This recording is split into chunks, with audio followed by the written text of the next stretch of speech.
CPM ও কংগ্রেসের মিথ্যাচারের বিরুদ্ধে রাজপথে রাজ্য শাসক দল বিজেপি।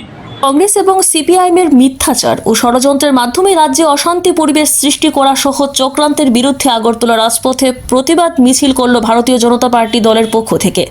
আগরতলা রাজপথে শুক্রবার বিকেলে আগরতলা রবীন্দ্র শতবার্ষিকী ভবনের সামনে থেকে এক প্রতিবাদ মিছিল বের হয়। উপস্থিত ছিলেন রাজ্যের মুখ্যমন্ত্রী ডক্টর মানিক সাহা, প্রদেশ সভাপতি রাজীব ভট্টাচার্য, মন্ত্রী রতনলাল নাথ, সুশান্ত চৌধুরী সহ অন্যান্যরা উপস্থিত ছিলেন।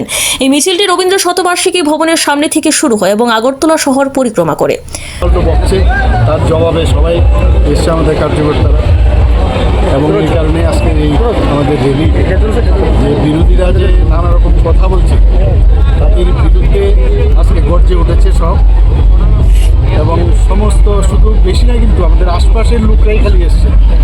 এতে করে বুঝতে পারছেন যে একটা চক্রান্ত বিরোধীরা করছে, সরকারের বিরুদ্ধে বিভিন্ন কথা বলছে, তার বিরুদ্ধে আজকে আমাদের এই যে র্যালি, সেই র্যালি আজকে এখানে আপনারা দেখতে পাচ্ছেন। মানে কয়েকটা জায়গার থেকে আমাদের আগরতলা এবং মানে আমাদের আশপাশ এলাকা এইসব জায়গার আমাদের কার্যকর্তারা এসেছে। Report SD news media.